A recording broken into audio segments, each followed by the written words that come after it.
Bismillahirrahmanirrahim. Alhamdulillahirabbil alamin wa bihi nasta'in ala umuri dunya waddin. Wassalatu wassalamu ala asyrafil anbiya wal mursalin sayyidina wa habibina Muhammadin wa ala alihi wa ashabihi ajma'in. Qala al-musannif al-imam Abu Hamid Muhammad bin Muhammad al-Ghazali rahimahullah wa nafa'ana bi ulumihi.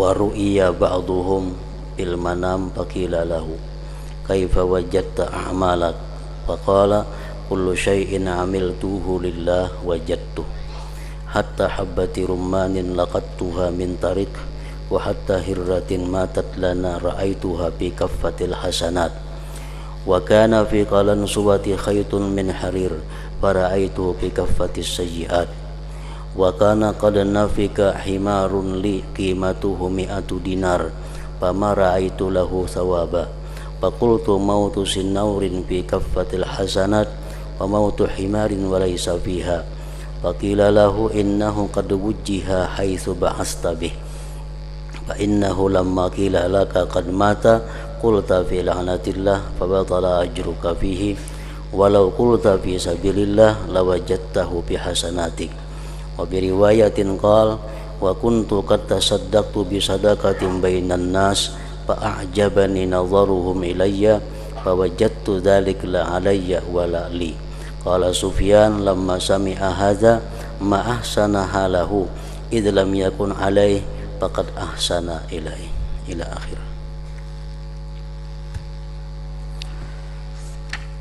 Makna daripada kalamul Imam Abu Hamid Muhammad bin Muhammad al-Ghazali rahimahullah wa nafa'ana bi ulumihi. Sebagian mereka orang-orang salihin dimimpikan di waktu tidur,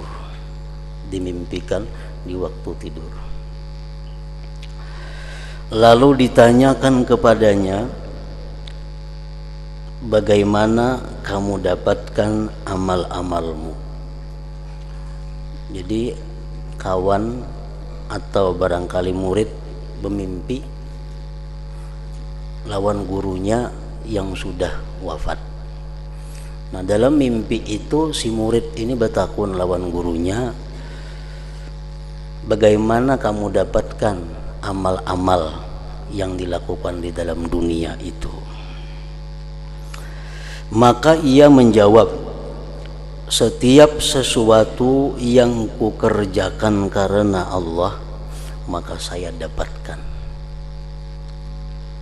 Setiap sesuatu amal ibadah, amal perbuatan yang kukerjakan karena Allah, maka saya dapatkan.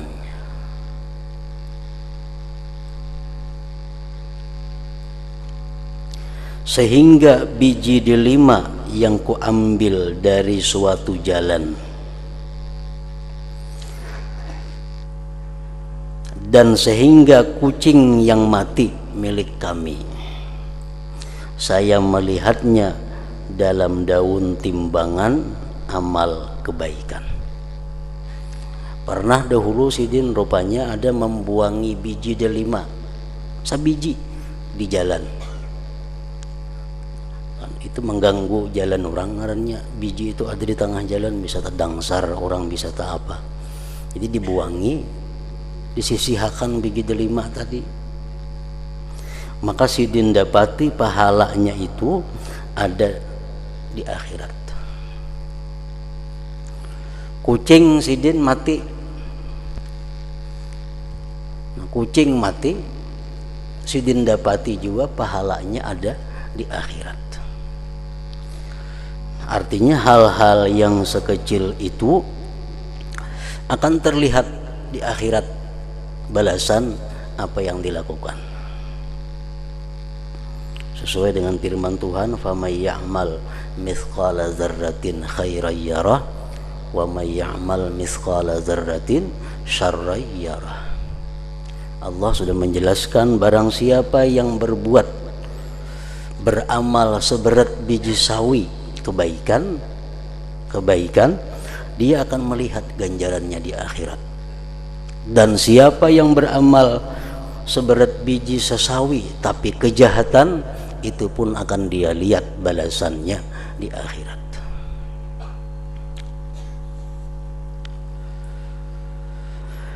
Dan pada kupiahku ada benang dari sutra. Kupiah Sidin itu ada belilit dengan benang sutra. Padahal boleh aja itu. Kan laki-laki boleh memakai sutra asalkan sedikit, asalkan lebih banyak kada sutranya. Namun 100% sutra, nah tuh kada boleh dipakai laki-laki.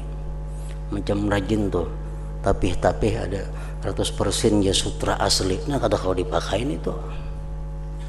Boleh sutra dustainya, lain sutra bujuran. Ini kalau sutra bujur 100% itu kada boleh dipakai. Nah Sidin ini cuma ada sehelai benang sutra di kupiah. Dan pada kupiahku ada benang dari sutra. Lalu saya melihatnya dalam daun timbangan amal kejelikan. Sekalinya jadi amal kejahatan itu. Padahal dari segi hukum fikih itu boleh aja. Tapi karena tujuannya memakai itu kada karena Allah, tujuannya memakai itu mungkin untuk mencari kemasyhuran atau menampakkan sesuatu kemegahan, nah itu menjadi sesuatu amal kejahatan walaupun hanya sehelai benang sutra. Dan pada kupiahku ada benang dari sutra, lalu saya melihatnya dalam daun timbangan amal kebajikan, amal kejelikan.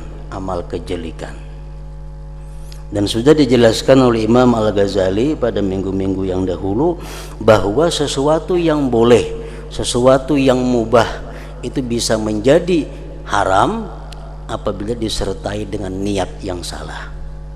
Betul. Perbuatan yang sebenarnya menurut fikih boleh, tapi karena niatnya kada bagus berubah menjadi haram. Tetapi perbuatan haram kada akan bisa berubah menjadi baik walaupun niatnya baik. Nah, memakai sehelai benang sutra itu boleh.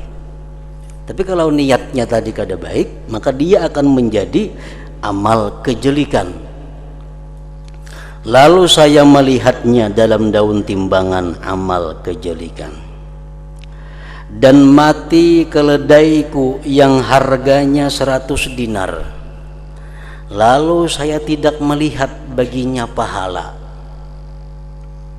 Kucing tadi mati, ada pahalanya. Padahal harga kucing gak ada berharga mungkin waktu itu. Sekali himar mati, nah harganya larang, kan ada pahalanya. Saya tidak melihat baginya pahala.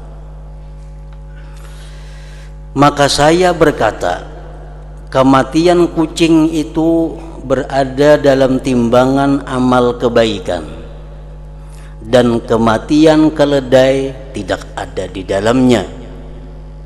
Kenapa itu? Sesuatu yang kada berharga mati ada pahala, tapi sesuatu yang mahal hilang mati, kenapa kada ada pahalanya? Kucing mati ada pahalanya di akhirat. Keledai mati miliknya kada ditemukan pahala di akhirat. Maka dikatakan kepadaku, dijawab kepadaku, sesungguhnya ia diarahkan kemana kamu kirim. Kucing kemana mengirim? Kalau mengirim ke daun timbangan amal kebajikan, pasti ada ditemui di daun timbangan amal kebajikan. Kalau keledai itu mati tapi kada dikirim ke sana, kada akan bisa ditemui di sana. Tergantung kitanya mengirim ke mana.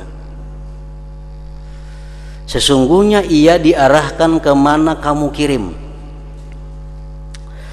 Lalu ketika dikatakan kepadaku, ia telah mati, maka kamu berkata dalam kutukan Allah, maka batallah pahalamu padanya. Bisa disampaikan kepada kita berita si anu anak ikam meninggal atau kendaraan ikam hilang atau ini, lalu muntung sumpah serapah, artinya kada sabar kada ridha dengan kehilangan sesuatu tadi, maka batallah pahalamu padanya, kada berpahala lagi. Jadi himar tadi walaupun larang harganya mati, tapi waktu kematian himar itu tidak disertai dengan keridhaan dan kesabaran, kada berpahala jadinya. Orang yang punya anak 2 meninggal sebelum balik, dia akan menyambut di pintu surga kepada kedua orang tuanya. Itu hadis Nabi, ada seperti itu. Orang nang mati 2 ikung anak belum balik anaknya, mati 2 ikung atau selebihnya, dia akan merupakan modal yang besar untuk masuk ke surga bagi kedua orang tuanya, apabila kematian 2 anak itu disertai dengan kesabaran dan keridhaan. Bila kada disertai dengan 2 itu, kada akan bisa jadi amal kebaikan.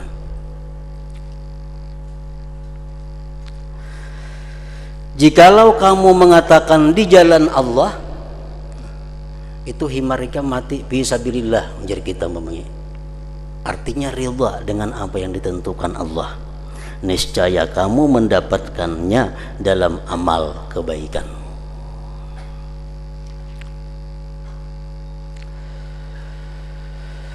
Dalam suatu riwayat ia berkata, dan saya pernah bersedekah dengan suatu sedekah di antara manusia,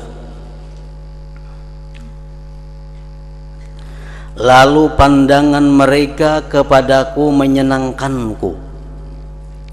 Begitu bersedekah, ada orang melihat, timbul di hati senang, sedekah ini dilihat orang.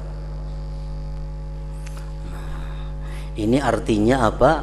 Riya itu datangnya pada waktu melakukan kebaikan, bukan sebagai pendorong berbuat baik. Ada riya nang jadi pendorong, itu lain lagi kisahnya. Ini pendorongnya baik aja, pendorongnya motivasinya karena Allah. Begitu orang melihat timbul senang hati. Nah, ini masalahnya. Lalu pandangan mereka kepadaku menyenangkanku. Waktu kita hendak sembahyang lillahi ta'ala, tidak ada tujuan lain selain karena Allah. Sembahyang sampai 2 rakaat sembahyang, datangan orang. Nah, kalau kita merasa dilihat orang sembahyang kita, hati kita senang. Nah, ini. Jadi riyanya datang di tengah amal, bukan pendorong amal.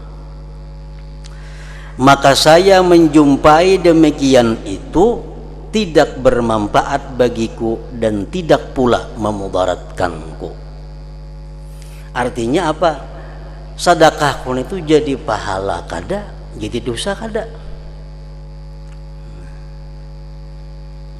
Artinya di akhirat nol, kada ada apa-apanya. Padahal waktu bersedekah itu asal mulanya ikhlas. Begitu dilihat orang timbul senang. Nah, timbul senang. Sekali di akhirat kadada napa-napa, pahalanya kadada, dosanya kadada. Maka saya jumpai demikian itu di akhirat, artinya tidak bermanfaat bagiku dan tidak pula memudaratkan.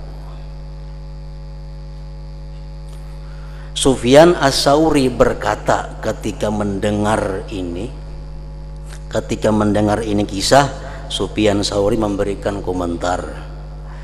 Ujar Sidin, alangkah bagus keadaannya karena ia tidak memudaratkan atasnya. Untung artinya itu kada jadi dosa. Untung kada jadi dosa. Jika jadi dosa apa? Mana bersedekah, mana jadi dosa. Artinya orang yang bersedekah kemudian senang dilihat orang, jadi dosa kada, jadi pahala kada, itu sudah untung.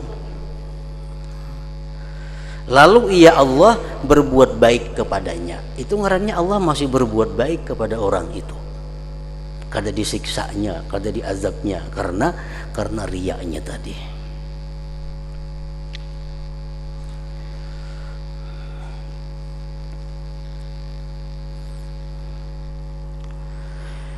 Yahya bin Mu'adz berkata, ikhlas itu dapat membedakan amal dari cacat-cacat, seperti membedakan air susu dari kotoran binatang dan darah.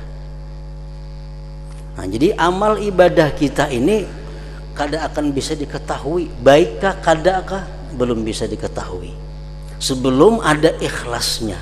Nah, ikhlas itulah yang jadi pembeda mana amal nang bisa kita dapati di akhirat, mana amal nang kada bisa dibawa ke akhirat. Itu ikhlas nang menentukannya.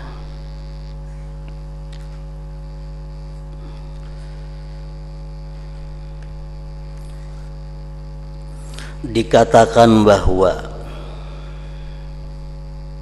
seorang laki-laki keluar dalam pakaian wanita dan menghadiri setiap tempat di mana wanita berkumpul di dalamnya, dari perkawinan atau kumpulan orang dalam kesusahan. Ini si laki-laki ketujuh menyerbu bila ada kumpulan bebiniannya berpakaian kayak pakaian bini-bini. Kan di Arab tuh bercadar, jadi kada tahu pagelangan ganal kayak laki-laki kada tahu pang, bercadar baju ganal. Jadi si laki-laki ini gawiannya kayak itu, bila orang berkumpulan bini-bini umpat pasang jo baju bini-bini bercadar, kada tahu pada laki-laki. Nah, gawian macam itu. Seorang laki-laki keluar dalam pakaian wanita dan menghadiri setiap tempat di mana wanita berkumpul di dalamnya, dari perkawinan atau kumpulan orang yang dalam kesusahan. Bila ada orang mati di sini, kelompok bebiniannya umpat untuk bebinian situ berkumpul. Lalu bertepatan bahwa ia pada suatu hari menghadiri tempat yang padanya tempat berkumpulnya wanita, lantas mutiara dicuri.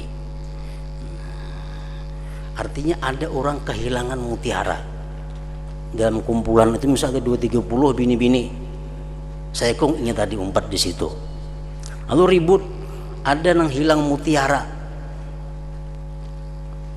Kumpulan bini-bini itu ada yang kehilangan mutiara. Maka mereka berteriak agar tutuplah pintu, kunci lawang, sehingga kami memeriksa satu persatu. Nah, pajang ketahuan ini. Tutuplah pintu sehingga kami periksa. Maka mereka memeriksa satu demi satu, dicari di kantong, cari di sini, kalau ada menyimpan mutiara tadi, sehingga sampailah giliran kepada laki-laki tersebut dan seorang wanita bersamanya. Pak ampihan, ada seekong laki-laki, laki-laki tadi lawan seekong bini-bini, ada giliran beluman lagi, tinggal berdua lagi yang belum diperiksa. Maka ia berdoa kepada Allah Ta'ala dengan ikhlas, nang menyerbu tadi berdoa, seraya berkata, jika saya selamat daripada yang memalukan ini, maka saya tidak mengulangi kepada perbuatan seperti ini. Berdoa di situ dengan ikhlas karena Allah. Andai kata inya kada tasupani dalam masalah ini, inya ampih melakukan nangka itu. Kan kada boleh berkumpul bini-bini itu, bergabung-gabungan itu. Maka mutiara ditemukan beserta wanita itu. Nah, sekalinya mutiaranya ada, kada jadi hilang. Maka tadi hilang mutiaranya, sekalinya ada mutiaranya.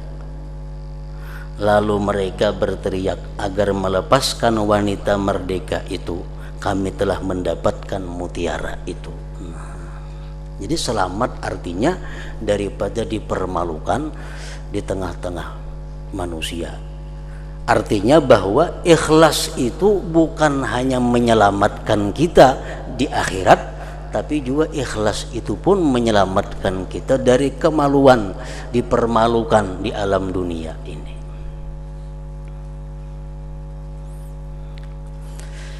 Ada seorang lagi nang macam ini, seorang laki-laki di dalam kantung gamisnya bau butul, isinya arak, butul arak.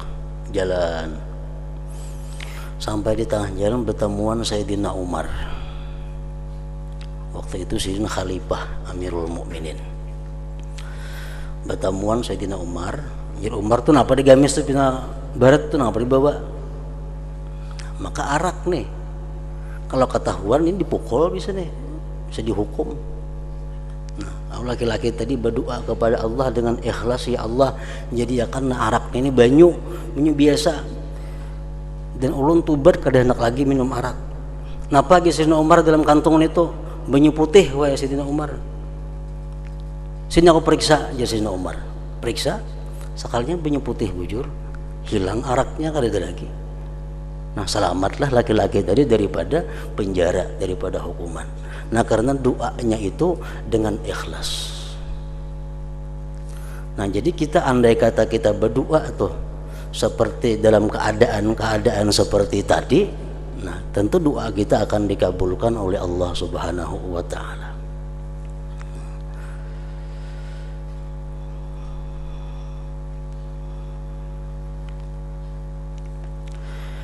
Sebagian orang sufi berkata, saya pernah berdiri beserta Abu Ubaid At-Tustari dan ia sedang menanami tanahnya setelah asar dari hari Arafah. Sidin betani, rahatan menanami tanah. Lalu sebagian temannya dari wali abdal melewatinya. Ada wali abdal liwat. Lantas ia si wali abdal tadi membisikkannya dengan sesuatu. Wali abdal tadi berbisik lawan Abu Ubaid tadi, berbisik. Maka Abu Ubaid berkata tidak.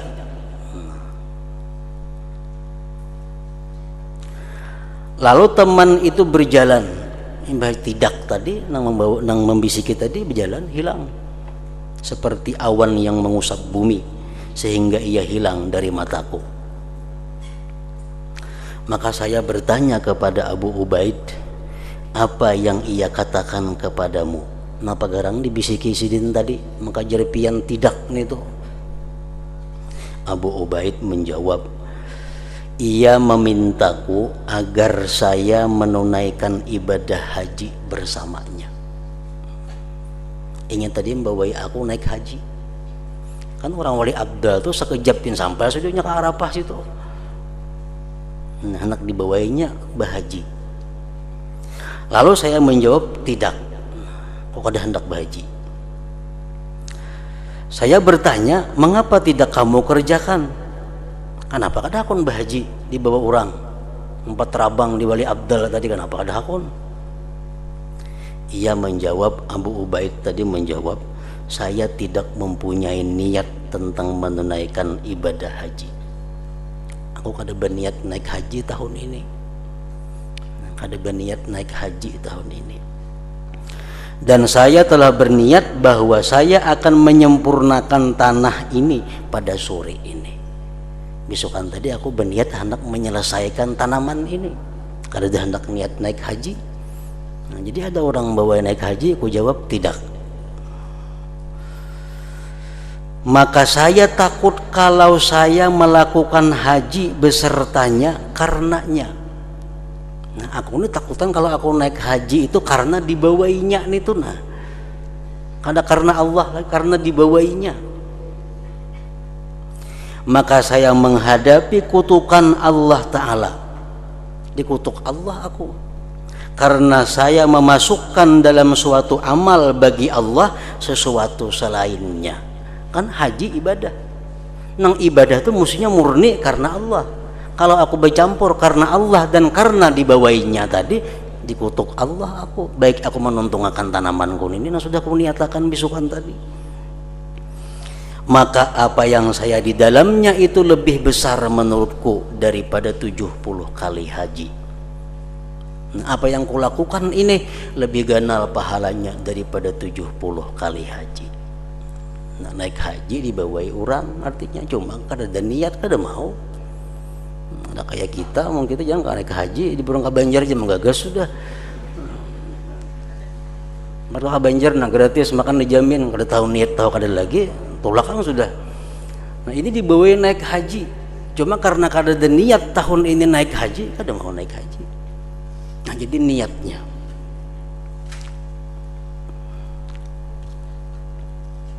Dikhawatirkan apa? Aku naik haji itu karena dibawainya itu. Nah, jadi bercampur karena Allah dan karena dibawainya. Diriwayatkan dari sebagian mereka, ia berkata, saya pernah berperang di laut, perang sabilillah. Lalu sebagian kami menawarkan keranjang rumput. Sekalinya di kapal itu ada orang menawarkan keranjang. Lalu saya berkata di dalam hati ini begeritik, saya membelinya, baik kutukariha keranjang ini murah harganya, lalu saya ambil manfaatnya dengannya dalam peperanganku. Artinya sagan berperang kau dibawa, sagan membawa alat-alat. Lalu apabila saya memasuki kota, maka saya jual keranjang rumput itu, lalu saya beruntung padanya. Nah, ada menjual keranjang, hati berarti baik ditukari, gunanya banyak. Sagan ikam berperang tak pakai, dan kayaknya mau ikam beli ke kampung dijual tuh larang harganya, berhujung keranjang itu. Maka saya beli keranjang rumput itu ditukar. Maka saya melihat pada malam itu di waktu tidur bermimpi seolah-olah dua orang datang turun dari langit. Lalu salah seorang berkata kepada temannya, tulislah orang-orang yang berperang itu. Yang turun di langit tadi ada berdua, menyuruh kawannya, catat siapa-siapa yang berperang ini orangnya. Lalu ia mendikte kepadanya, si fulan keluar, artinya berperang untuk bertamasa. Ini berperang sekaligus beremian. Si fulan keluar karena ria. Nah saya kemudian yang 4 berperang supaya dinilai orang jagau, dinilai orang pahlawan kayaknya. Si fulan berperang untuk berdagang. Ini berperang sambil membawa jamu, membawa obat macam-macam, berjualan. Dan si fulan fisabilillah. Nah ini fisabilillah, dicatat, ditulis. Kemudian ia memandang kepadaku dan ia berkata, nah, giliranku pulang nih, tulislah si fulan keluar untuk berdagang. Nah ini tulis, ini pedagang nih yang keluar nih. Maka saya berkata, Allah, Allah, tentang urusanku, saya tidak keluar untuk berdagang. Aku berperang ini kada berdagang, dan tidak ada bersamaku suatu perdagangan. Nang dibawa kada ada. Dan tidak ada bersamaku suatu perdagangan yang saya buat berdagang. Saya tidak keluar kecuali untuk berperang. Maka orang itu menjawab, kamu kemarin telah membeli keranjang rumput yang kamu maksudkan bahwa kamu beruntung padanya. Lalu saya menangis, sadar, dan saya berkata, janganlah kamu tulis aku pedagang. Maka ia memandang kepada temannya dan ia berkata, apa pendapatmu wahai kawan? Tulis nang apa nih, pedagang kah, sabilillah kah? Temannya menjawab, tulislah si fulan keluar untuk berperang. Hanya saja ia membeli di perjalanannya keranjang rumput agar ia beruntung padanya. Nah, sehingga Allah Azza wa Jalla memutuskan padanya dengan apa yang dia lihat. Nah tulis ke dahulu ini keluar fisabilillah di tengah jalan nukar keranjang tadi kena Tuhan tasarah memutusakan kayak apa. Nah jadi kada kawan kayak itu kita masih belum tentu. Apalagi kita mulai kampung, misalnya kita naik ke haji, mulai kampung sudah niat dagangnya ada. Mulai kampung bawa jamu ini situ payu, membawa ini di sini Makkah payu, bakutak-kutak yang dibawa sudah. Itu sudah jelas mulai di benua. Ini di Makkahnya kayaknya nah. Di Makkah melihat ada barang yang bagus, di kampung nih untung baik nukar sini nah. Nah itu sudah jadi masalah. Sudah jadi masalah.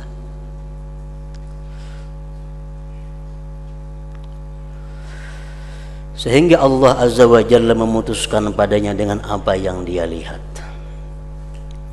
Sari As-Saqati rahimahullah ta'ala berkata, sesungguhnya kamu mengerjakan salat 2 rakaat dalam tempat yang sunyi yang kamu mengikhlaskannya adalah lebih baik bagimu daripada menulis 70 hadis atau 700 hadis dengan ketinggian, dengan niat yang kada baik. Artinya dalam hadis Rasulullah mengatakan, man shalla rak'ataini fi khala'in la yarahu illallah wal malaikah kanat lahu bara'atun minan nar. Siapa sembahyang 2 rakaat di tempat yang sunyi, yang hanya Allah yang tahu dan para malaikat, 2 rakaat saja ikhlas, maka Allah selamatkan dia daripada api neraka. Dalam riwayat lain ada Allah cabut dia dari golongan orang-orang yang munafik. 2 rakaat aja sembahyang cuma ikhlas di tempat yang tidak dilihat oleh siapapun. Sebagian mereka berkata, pada keikhlasan sesaat itu terdapat keselamatan abadi. Tetapi ikhlas itu jarang sekali. Dan dikatakan ilmu adalah bibit dan amal adalah tanaman dan airnya adalah ikhlas. Artinya kada berbuah mungkin disiram. Bibitnya ada, tanamannya sudah, cuma kada akan tumbuh baik berbuah kalau kada disiram. Sebagian mereka berkata, apabila Allah membenci seorang hamba, alamat orang yang dibenci Allah artinya, maka dia memberinya 3 perkara dan mencegahnya 3 perkara, yaitu dia memberinya persahabatan dengan orang-orang yang saleh dan mencegahnya menerima dari mereka. Allah berikan dia ini karunia ketujuh bakawan lawan orang saleh dan disukai oleh orang-orang saleh. Ini untung. Tapi inya kada bisa mengambil apa-apa dari orang saleh itu. Berkahnya kada dapat, ilmunya kada dapat, apanya kada dapat. Nah ini alamat orang yang dimurkai Allah. Dekat dengan orang saleh, akrab dengan orang saleh, tapi kada dapat napa-napa dari orang saleh, kada dapat berkahnya. Ini tanda orang dimurkai Allah. Artinya apa? Orang saleh haja kawan inya kada dapat napa-napa, apalagi orang nang kada saleh. Orang saleh haja kawannya kada bisa membaiki kelakuannya, apalagi orang nang kada saleh. Mestinya bakawan tuh ada pengaruhnya, ada ini kada. Nah itu alamat. Yang kedua, dan dia memberinya amal-amal saleh dan mencegahnya keikhlasan padanya. Bersedekah orang ini ketujuh, sembahyang malam ketujuh, semua ibadah ketujuh, tapi kada diberi Allah ikhlas. Nah kada diberi Allah ikhlas, sama aja kada dapat napa-napa kena. Yang ketiga, dan dia memberinya hikmah dan mencegahnya sidik padanya. Ini diberi Allah ada ilmu-ilmu yang bagus, tapi kada jujur dalam penggunaan ilmu tersebut. As-Susi berkata, yang dikehendaki oleh Allah dari amal para makhluk adalah keikhlasan saja. Ikhlas itu yang dikehendaki Allah. Sembahyang itu orang kafir bisa sembahyang, Bazakat orang kafir banyak nang sosial pada orang Islam. Puasa orang kafir banyak nang tahan puasa 40 hari, siang malam ada bermakanan. Cuma orang kafir kadang akan bisa ikhlas. Nah, ikhlas ini yang dikehendaki Allah dari sesuatu perbuatan kita. Al-Junaid berkata, sesungguhnya Allah mempunyai hamba-hamba yang berakal, maka manakala memikirkan mereka beramal, lalu manakala mereka beramal, mereka ikhlas. Mereka ikhlas. Maka keikhlasan mendorong mereka kepada pintu-pintu kebaikan semuanya. Muhammad bin Sa'id Al-Marwazi berkata, urusan itu seluruhnya kembali kepada dua pokok. Ilmu nang macam apa aja ilmu, titiknya kembali kepada dua. Akhir perkaranya kembali kepada dua. Nang apa nang dua? Perbuatan darinya denganmu dan perbuatan darimu baginya. Itu aja intinya. Artinya sesuatu yang dari Allah kepada kita dan dari kita kepada Allah. Nah, dua buting itu, Bang. Intinya tadi dua. Satu, dari Allah kepada kita. Yang kedua, dari kita kepada Allah. Lalu kamu ridha apa yang telah diperbuat dan kamu ikhlas pada apa yang kamu perbuat. Yang dari Allah kepada kita, kita ridha. Yang dari kita kepada Allah, kita ikhlas. Nah, selamat sudah tuh.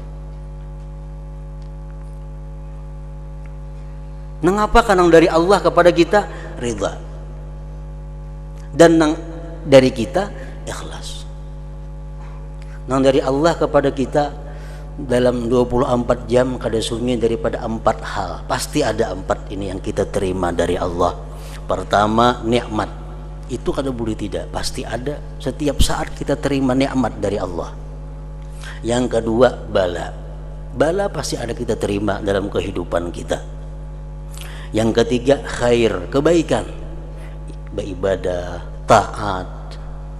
Yang keempat, syar, kejahatan. Nah, Allah memberikan kita 4 itu kepada kita. Nikmat, bala, baik, jahat. Terhadap yang 4 itu kita wajib ridha. Nikmat yang pertama, kesehatan umpamanya, itu nikmat. Kekayaan, nikmat. Nah, itu kita wajib ridha. Wajib ridha pertama bil qadhi, dengan yang memutuskan. Allah artinya. Kita wajib ridha, kita menerima nikmat. Kita terima nikmat, kita wajib ridha dengan yang memutuskan, Allah. Kita wajib ridha bil qadha, dengan keputusan itu. Dan kita wajib ridha dengan yang diputuskan. Taat tadi, nikmat tadi. Dan kita wajib syukur atas nikmat itu. Kalau kita diberi Tuhan duit umpamanya 10.000, kita wajib ridha dengan Allah selaku yang memutuskan. Kita wajib ridha dengan keputusan itu, dan kita wajib ridha dengan yang diputuskan duit 10.000 tadi, dan kita wajib syukur dengan itu duit 10.000. Nah, jadi bila kita dapat nikmat itu kita wajib 4. Satu, ridha dengan dengan Allah, ridha dengan keputusannya, ridha dengan yang diputuskannya, wajib mensyukurinya. Karena ini ketentuan nikmat. Yang kedua yang kita terima bala. Bala sesuatu yang kadang menyenangkan kita. Mengapa kadang menyenangkan kita? Bala, lampu pajak, bala. Makanya disuruh innalillah wa inna ilaihi raji'un, karena kadang menyenangkan kita. Nah, kita dapat bala itu wajib 4. Pertama, wajib ridha dengan yang memutuskan, Allah. Kita wajib ridha dengan keputusan Allah itu. Kita wajib ridha dengan yang diputuskan, balanya itu. dan kita wajib sabar atas Allah Subhanahu wa ta'ala. 4 perkara. Yang ketiga yang kita terima dari Allah adalah kebaikan, taat, ibadah. Nah itu pun 4 kita wajib.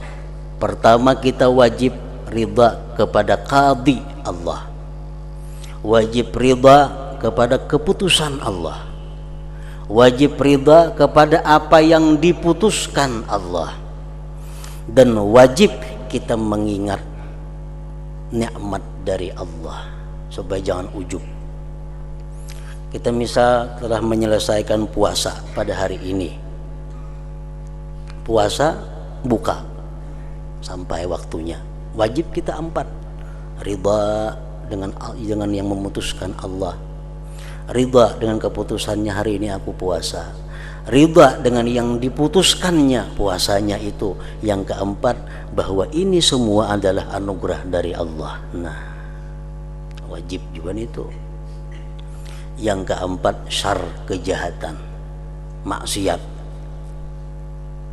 Imma maksiatnya kita atau maksiatnya orang lain pada kita. Itu yang wajib 3 aja. Umpamanya kita diputuskan melakukan maksiat, kita wajib ridha kepada Allah yang memutuskan.